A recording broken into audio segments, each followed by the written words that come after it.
Now to the West Bank, and the United Nations says Israeli military operations there have displaced thousands of Palestinians. The Israeli government says it's acting against Palestinian militants in the Tulkarem, Nur Shams and Jenin refugee camps. DW's Tanya Kramer has this. A hill overlooking the Nur Shams refugee camp in Tulkarem. This is as close as Khitam Abu al-Khair can get to her home. She's one of over 10,000 Palestinians forcibly displaced from the camp by the Israeli military. We were like family with our neighbours, but now they're all gone. Everyone's house has been demolished. There's no going back to Nur Shams.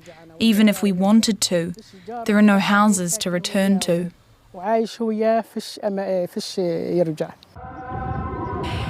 Her house was one of several hundred demolished by the Israeli army. Bulldozers cut wide swathes through the once densely populated camp. The hill has become a meeting point for displaced camp residents. Fuad Kanu looks at what was once his home and livelihood. We come because it's our land, our country, our home. Where would we go? We have to come back to see what's happening. This demolition, the destruction that's been done to us and to all people, has affected the entire community. We were harmed without any reason. The Israeli army says the demolitions are part of a large-scale counter-terrorism operation which started in January. They say they're targeting Palestinian militants operating from camps in the northern West Bank. Ahead of the latest demolition, residents of the neighboring Tulkarem refugee camp were given just a few hours to re-enter the camp and collect their belongings. There were some militants there, but they can capture them without harming civilians. But they decided to target us. They came into our homes and forced us out. This is just an operation to displace the Palestinian people.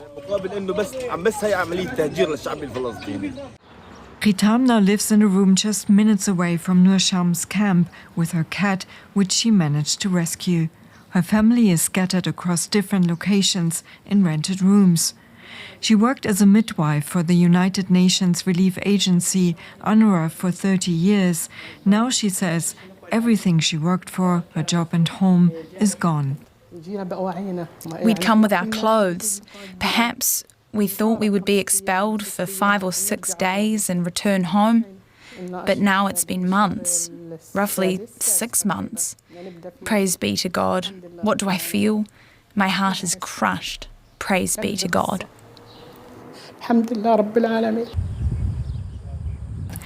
Residents have endured many Israeli military raids over the years in the Israeli-occupied West Bank.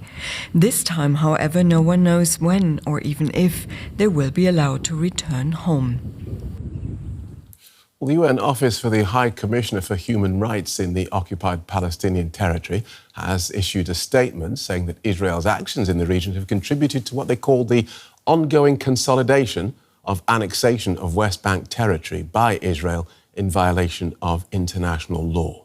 Well, Ajith Sunghay leads UNHCR in the occupied Palestinian territory from Amman, Jordan. I asked him if he disputed Israel's claim that this was actually a counter-terrorism operation. Yes, I mean, we understand Israel's concerns, but at the same time, we have to remember that this place in the West Bank has been occupied for several years now. And as we speak, the expansion of settlements continue. Settler violence have been happening for years now, and that has increased since the 7th of October. And people, Palestinians, are being pushed out of their land by settlers, but also by the Israeli Defense Force on a regular basis. And those lands are being taken by the Israelis. So this is not a counter-terrorism operation. When you see big groups of Israeli settlers going out there, ransacking villages of Palestinians, burning things, and taking their land and property. On the contrary, this is vandalism by the Israeli settlers. According to reports, Israel's so-called Operation Iron Wall has led to a decline in terror attacks in the West Bank. Can you see why Israel thinks this operation is justified? Look, I mean, we have asked questions about the justification of these operations. And to be very honest with you, what Israel has done since the beginning of the year, when there was a temporary ceasefire in Gaza, is to literally move everybody in the 3 big camps in the north of West Bank out. That's about 40,000 people from these 3 camps. Palestinians have been forcibly displaced, and they're still outside these camps in makeshift shelters, in their family, houses, their relatives, and so on and so forth. At this point in time, the Israeli Defense Force continue to destroy houses in these camps for reasons that are not known to us. So, this is again contributing to what we are saying as violation of international human rights and humanitarian laws. Okay. So this charge of Israel using excessive force that you put, I just want to put to you something that's been reported by the Jerusalem Post from the IDF. The IDF, quoted by the Jerusalem Post, says only 4% of the casualties involved in this operation were uninvolved civilians, which begs 2 questions. Number 1, do you find those reports credible? And 2, does that end, the fact that they claim to have killed so many combatants, does that end justify the means? Unfortunately, that data doesn't match our data. What we have seen is those who have been killed mostly have been killed when they were not in possession of arm or in a combat situation. First of all, we also have to remember that West Bank is not in a conflict situation. So for Israel to use weapons such as fighter jets with bombs or shoulder-fired missiles, that's totally unjustifiable. But also in cases where there is no threat to the life and limb of an Israeli Defense Force soldier or an officer, they're not expected to use force. And they have done so in numerous cases. But let me also take you out of the camp situation, outside the camp situation of the 3 camps that we're talking in the north of West Bank. There are plenty of towns, there are plenty of Palestinian community. We have seen children who are throwing stones at tanks, and that is wrong maybe, but that just doesn't justify using firepower and killing these children. And we have numerous cases of this. And we have mentioned in our statement where a very young child was shot and killed as well. So these things have to be explained by Israel. But let me also say, this is not today's situation. This is not a recent issue. This has been going on for years. What has happened is, since the 7th of October, such cases, such violations, such atrocities have massively increased. Thank you so much for talking us through that. Ajith Sunghay from the UN Office of the High Commissioner for Human Rights in the occupied Palestinian territory. Thank you. All right, let's bring in Jonathan Fowler now. He's Senior Communications Manager with UNWRA. That's the United Nations Relief and Works Agency for Palestine Refugees. He joins me from Amman, Jordan. It's good to have you with us. These numbers, the UN estimates that at least 30,000 people have been displaced since Israel started Operation Iron Wall in the West Bank in January. We know that many houses have been destroyed. Where do these people go?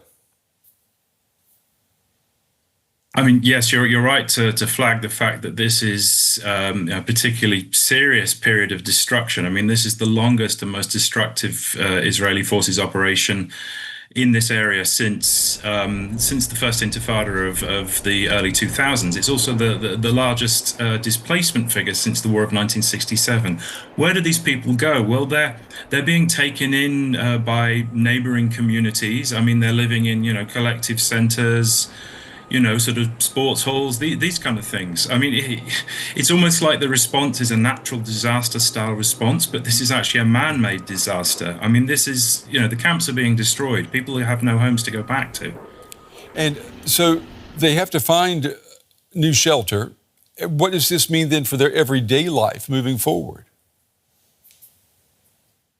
Well, I mean, imagine, yourself or any of your viewers. I mean, if you lost everything, you could literally only take what you can carry. We see this around the world. Nobody should have to go through this.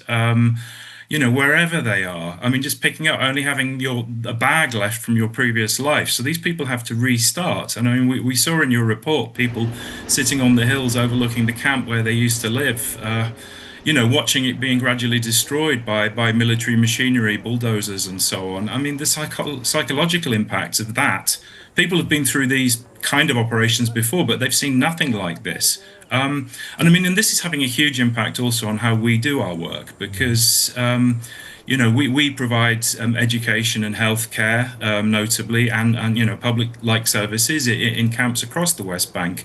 And we've had to adapt the emptying out of over 30,000 people, as the expulsion, the emptying out of the camps. I mean, we've had to adapt. We have to set up temporary structures for education, for healthcare, pivot to an emergency situation when the agency is, of course, completely focused already on the humanitarian disaster in Gaza. So this is adding another layer.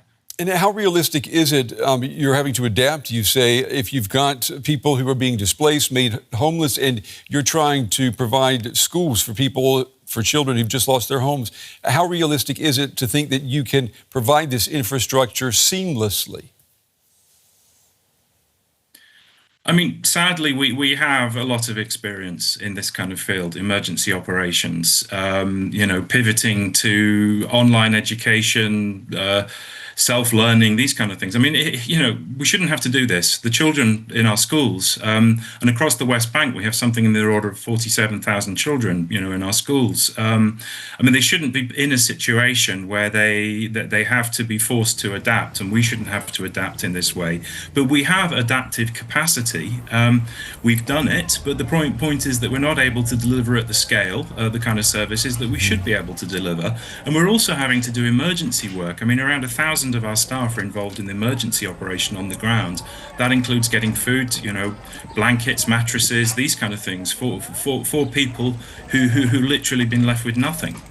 The Jerusalem Post reports that the IDF has said that more than 1,000 terrorists have been killed in strikes since the start of the operation, and that only 4% of the people have been identified as uninvolved civilians, only 4%. So does that tell us that these refugee camps that they're terrorist strongholds? I mean, I can't speak to figures from the Israeli security forces. What I can say, and unfortunately, as we've also seen in Gaza, is that we've seen a collective punishment of communities. We've seen failures of international humanitarian law, the principles of distinguishing civilians from combatants. War is not forbidden under international law.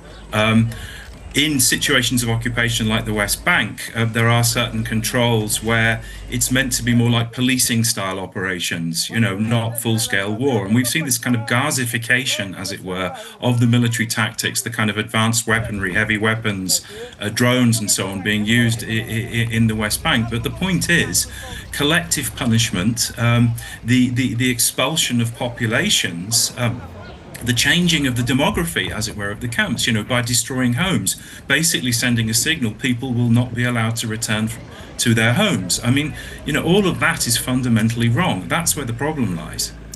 Jonathan Fowler, Senior Communications Manager with UNWRA. Jonathan, we appreciate your time and your insights. Thank you. Thank you.